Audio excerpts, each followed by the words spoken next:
बिस्मिल्लाहिर्रहमानिर्रहीम। अस्सलाम वालेकुम नाज़रीन, मैं अहमद फ़वाद हूँ और आप मेरा यूट्यूब चैनल देख रहे हैं। नाज़रीन, दो बड़ी खबरें हैं जो आज की इस व्लॉग में आपके साथ मैं शेयर करूँगा। सबसे पहले तो ये कि वफाकी दारुल हुकूमत का जो टेम्परेचर है, सियासी टेम्परेचर, वो इस वक्त इस कदर बढ़ चुका है कि अब शायद वो बर्दाश्त से भी बाहर निकलता जा रहा है। राना सनाउल्लाह जो हैं, उनकी पक्की छुट्टी अब होगी।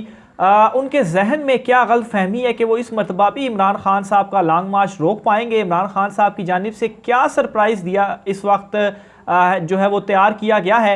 राना सनाउल्लाह जो हैं वो कैसे जो है वो भागेंगे, इस हवाले से कुछ डिटेल्स आज की इस व्लॉग में आपके सामने मैं रखूँगा। Army chief general Qamar Javed Bajwa साहब की वंस अगेन बड़ी एक अहम मुलाकात हुई है और इन दिनों वैसे भी आर्मी चीफ साहब जो है वो काफ़ी मुतहरिक भी हैं और काफ़ी जो मुलाकातों का सिलसिला है वो उनकी जानिब से जारी भी है। आज एक और बड़ी अहम मुलाकात हुई है और ये मुलाकात ख़ास तौर पर जो इस वक्त मौजूदा मुल्की सूरत हाल है इस तनाजुर में भी बड़ी इंपॉर्टेंट थी। ये मुलाकात किस तरह से हुई, किसके साथ हुई, क्या डिस्कशन हुई, इसकी डिटेल्स भी जो है वो आज की व्लॉग में आपके सामने रखूँगा। सबसे पहले तो नाज़रीन मैं आपके साथ शेयर करता चलूँ कि वफाकी दारुल हुकूमत का जो दर्जा हरारत है वो इस वक्त बहुत ज़्यादा बढ़ चुका है। इमरान खान साहब की जानिब से जो लॉन्ग मार्च किया जाएगा, अच्छा इससे पहले मैं आपको बता दूं कि एक तफसीलात सामने आ रही है कि इमरान खान साहब इस्लामाबाद में जलसा भी एक करने जा रहे हैं इस लॉन्ग मार्च से पहले। और इस्लामाबाद की इस वक्त सिचुएशन ये है कि राना सनाउल्लाह ने ना सिर्फ यहाँ पर जो पुलिस एफसी या रेंजर्स जो हैं वो तैनात करने का फ़ैसला किया, बल्कि सूबों से भी जो नफरी है वो मंगवाई गई है। और यहाँ तक भी बयान सामने आया है कि अगर सूबों ने मदद की लॉन्ग मार्च में तो इसमें सूबों के अगेंस्ट एक्शन होगा। हालांकि ये जो इमरान खान साहब जो पुरअमन एहतजाज या लॉन्ग मार्च लेकर आ रहे हैं ये उनको बिल्कुल राइट है कॉन्स्टिट्यूशन में, तो इसको रोका तो खैर नहीं जा सकता, लेकिन फिर भी उसके बावजूद भी कुछ रीजंस बनाकर तो इसको रोकने की जो कोशिश है वो की जाएगी जिस तरीके से 25 मई को इनकी जानिब से किया गया था। तो बहरहाल एक चीज़ याद रखें कि इस वक्त सूबों में हुकूमत है, ख़ास तौर पर पंजाब और केपी के, फिर इसके अलावा गिलगित बल्तिस्तान और कश्मीर की भी बात करें तो वहाँ पर एक तो हुकूमत है इमरान खान साहब की, तो कोई रुकावट नहीं होगी। परवेज़ लाई साहब के ऊपर दबाव डालने की कोशिश की गई लेकिन उन्होंने सारा का सारा जो दबाव था वो मुस्तरद किया। और अब नाजरीन, अगर इमरान खान साहब, जैसा कि अभी इस्लामाबाद कंटेनर से भर दिया गया है, यहाँ तक कि डी चौक जो है उसको सील कर दिया गया है और वहाँ पर आमदोरफ्त जो है वो आना जाना वहाँ पर अब नामुमकिन हो गया है। तो बहरहाल अगर इमरान खान साहब सिर्फ दाखिली रास्तों के ऊपर ही इंटर हो जाते हैं इस्लामाबाद के, यानी कि यहाँ से आकर वो एक साइड से फैज़ाबाद में बैठ जाते हैं और जिस तरह से केपी से आते हैं तो अटक के करीब पहले उनको रोका गया था, अटक के करीब बैठ जाते हैं। और प्लान भी इस वक्त यही चीज़ें पाकिस्तान तहरीक इंसाफ में डिस्कस भी हो रही हैं कि अगर आने ना दिया गया तो जो काफ़िले जहाँ जहाँ से आएंगे उसी जगह पर बैठ कर वो धरना या एहतजाज जो है वो करेंगे। तो इस्लामाबाद जो है ज़ाहिर सी बात है जब तमाम दाखिली रास्ते इसके बंद हो जाएंगे तो ज़्यादा से ज़्यादा 2 रोज़ 5 रोज़ या हफ्ता जो है इस चीज़ को देखा जा सकता है कि इस्लामाबाद के जो रास्ते हैं वो बंद हो जाएं। जो फैज़ाबाद के मकाम के ऊपर खादम हुसैन रिजवी साहब का जो धरना था वो आपके सामने है, कुछ दिन भी हुकूमत जो थी वो बर्दाश्त नहीं कर पाई। तो एक तो ये चीज़ है कि इमरान खान साहब अगर दाखिली रास्तों के ऊपर भी आकर बैठ गए हैं तो वहाँ पर इस्लामाबाद का चूँकि दूसरा सूबा शुरू हो जाता है, पंजाब शुरू हो जाता है या दूसरी साइड पर केपी के शुरू हो जाता है, तो वहाँ पर वफाक का जो कंट्रोल है वो नहीं है। और इसी के लिए एक उन्होंने प्लानिंग की थी जो ड्रोन के ज़रिए वो जो शेलिंग है वो वहाँ पर भी कर सकें। हुकूमत की जानिब से मैं प्लान आपको बताता हूँ। बहरहाल अगर यहाँ तक भी कर दिया जाता है तो फिर भी जो वफाकी हुकूमत है ये उनको रोक नहीं पाएगी और चारों तरफ से ये घेरी जाएगी। तो इसलिए एक तो ये रीज़न है कि 25 मई के लॉन्ग मार्च से ये लॉन्ग मार्च मुख्तलिफ होगा। और फिर इस वक्त हालत ये है कि किसान बाहर निकल चुके हैं, लोग खुद बाहर निकलना चाहते हैं, वो वेट कर रहे हैं इमरान खान साहब की कॉल का।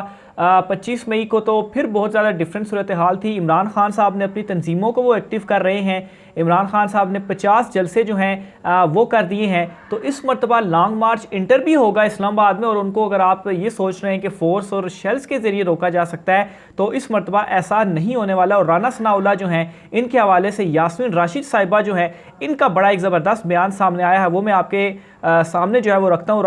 यास्मीन राशिद साहिबा जो कि पाकिस्तान तहरीक इंसाफ की बड़ी मुतहरिक रहनुमा है, उनका ये कहना है कि वज़ीर दाखिला राना सनाउल्लाह साहब जो हैं उनको उन्होंने एक तो ख़बरदार भी किया और साथ में ये भी कहा कि तुम्हें हम औरतों ने अगर ना घसीटा तो कहना।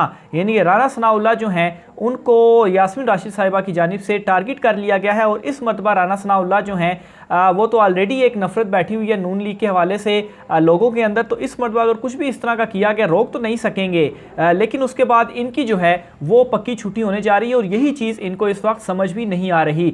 मजीद यास्मीन राशिद साहिबा की जानिब से ये कहा गया है कि हम इमरान खान के मौक़िफ़ के साथ खड़े हैं और इनकी कॉल पर इस्लामाबाद ज़रूर पहुँचेंगे। राना सनाउल्लाह को ख़बरदार किया है कि अगर तुमने रुकावट डालने की कोशिश की तो हम औरतों ने तुम्हें ना घसीटा तो कहना हम ज़रूर इस्लामाबाद आएंगे, तुम हमें मारोगे तो मारो, हम मरने के लिए तैयार हैं। इम्पोर्टेड हुकूमत ने मुल्क का बेड़ा गर्क कर दिया। इमरान खान के दौर में इंडस्ट्री ऊपर जा रही थी, अब तबाही के दहाने पर है। तो ये नाजरीन यास्मीन राशिद साहिबा की जानिब से कहा गया। और इसके अलावा साबिक गवर्नर सिंध इमरान इस्माइल साहब की जानिब से भी कहा गया है कि राना सनाउल्लाह को ख़बरदार किया कि कोई जो उल्टी कोशिश है वो अगर उनकी जानिब से की गई तो मुंह तोड़ जो जवाब है वो दिया जाएगा। और आप देखेंगे कि इस मरतबा का इमरान खान साहब का जो लॉन्ग मार्च का ऐलान है वो एक सरप्राइज़ से कम नहीं होगा। और यही इस इम्पोर्टेड हुकूमत को इस वक्त समझ नहीं आ रही और इनके जहन में वही 25 मई वाले मामलात हैं। यहाँ तक कि राना सनाउल्लाह जो को इमरान खान साहब की जानिब से भी इस मरतबा ये कहा गया है कि राना सनाउल्लाह इस मरतबा जब हम लॉन्ग मार्च लेकर आएंगे तो तुम्हें इस्लामाबाद में छुपने की भी जगह नहीं मिलेगी। तो ये नाज़रीन इमरान खान साहब की जानिब से जो है वो कहा गया है। दूसरी तरफ हुकूमती तैयारियों के हवाले से भी कुछ डिटेल्स आपके मैं सामने रखता हूँ। एक तो इन्होंने कंटेनर लगा दिए हैं। आप ये समझ लें कि जब इमरान खान साहब लॉन्ग मार्च अभी अनाउंस ही नहीं हुआ तो राना सनाउल्लाह ये कहते हैं कि इमरान खान साहब अभी तैयारी कर रहे हैं, तो हमने मुकम्मल तैयारी कर ली और हमने नफरी भी खड़ी कर दी और कंटेनर भी लगा दिए हैं, तारे भी लगा दिए हैं, डी चौक को भी बंद कर दिए। नहीं, इतने ज़्यादा ये डरे हुए हैं कि अभी कुछ हुआ ही नहीं और उसके पहले ही इन्होंने जो है ये इकदाम उठा लिए हैं। इसके अलावा जो कल किसानों का एहतजाज हुआ उस पर जो शाह महमूद कुरैशी साहब के साथ किया गया, उनको शिरकत ही नहीं वहाँ पर करने दी गई, यानी कि उनके साथ उन्हें आगे ही नहीं जाने दिया गया। तो इससे आप समझ सकते हैं कि इस वक्त इम्पोर्टेड हुकूमत की जो हालत है वो क्या हुई है और ये इस वक्त कितने ज़्यादा डरे हुए हैं, क्योंकि मामलात इनके कंट्रोल से अब निकल चुके हैं। ये बात आप जहन में रख लें, मामलात इस वक्त इनके कंट्रोल से निकल चुके हैं, क्योंकि इमरान खान साहब जो हैं वो तमाम कश्तियाँ जला चुके हैं और वो आगे बढ़ रहे हैं। और ख़ास तौर पर जो आज इस्लामाबाद हाई कोर्ट से एक जो बड़ा फैसला आया है, इमरान खान साहब ने गैर मशरूत माफ़ी मांगी और वो केस जो है वो आप समझे कि आलमोस्ट ख़त्म हो चुका है। बस एक जो रस्मी कार्रवाई है वो होनी है, जिसमें इमरान खान साहब एक एफिडेविट जमा करवाएंगे और उस पर जो उन्होंने आज ज़ुबानी एक माफ़ी मांगी है वो उसके ऊपर लिख के दे देंगे। तो ये जो केस है वो ख़त्म हो जाएगा। जो तहरीरी फ़ैसला आया है उसमें भी अदालत की जानिब से ये चीज़ सामने आई कि इमरान खान साहब ने जो बयान दिया उसमें वो माफ़ी उन्होंने मांग ली है। तो बहरहाल वो एफिडेविट जमा करवा देते हैं तो फिर उसके बाद ये जो सारा मामला है वो ख़त्म हो जाएगा। तो ये नाज़रीन इस वक्त जो वफाकी दारुल हुकूमत में टेम्परेचर है, जो सियासी हालात हैं वो दोनों साइड से चल रहे हैं। राना सनाउल्लाह जो हैं इस मरतबा उनकी पक्की छुट्टी होने वाली है। आखिर में नाज़रीन army chief general Qamar Javed Bajwa साहब के हवाले से भी कुछ तफसीलात आपके सामने मैं रखूँगा। इन दिनों वैसे भी जो सैलाब की सूरत हाल है तो आर्मी चीफ साहब और बल्कि पूरी फ़ौज जो है वो इस हवाले से मदद के लिए मुतहरिक भी है। आर्मी चीफ साहब ख़ुद भी बहुत ज़्यादा मुतहरिक है, बहुत सारी इन्होंने मुलाकातें भी की हैं। आज भी इनकी एक बड़ी अहम मुलाकात हुई है और ये मुलाकात इनकी जापान के जो सफ़ीर हैं उनसे इन्होंने मुलाकात की है। और इस मुलाकात में नाजरीन इन्होंने जो बाहमी दिलचस्पी के अमूर और इलाकाई सिक्योरिटी और जो दीगर सूरत हाल है इसके ऊपर जो तबादला ख्याल है वो किया है। जबकि आर्मी चीफ़ की जानिब से उन्हें यह भी कहा गया है कि पाकिस्तान जापान के साथ ताल्लुकात को कदर की निगाह से देखता है। आखिर में जो एक इम्पॉर्टेंट चीज़ थी जो इस मुलाकात के अंदर हुई है वो ये थी ख़ास तौर पर जो सैलाब की जो सिचुएशन थी इस पर नाज़रीन ये हुआ है कि जापानी सफ़ीर ने सैलाब से होने वाले नुकसान पर दुख और अफसोस का इजहार किया और जापानी सफ़ीर ने सैलाब मुतासरा ख़ानदान से भी ताज़ियत की। इसके अलावा जापानी सफ़ीर ने पाकिस्तान के लिए भरपूर ताउन की पेशकश की और इमदादी कामों में पाक फ़ौज की काविशों को सराहा।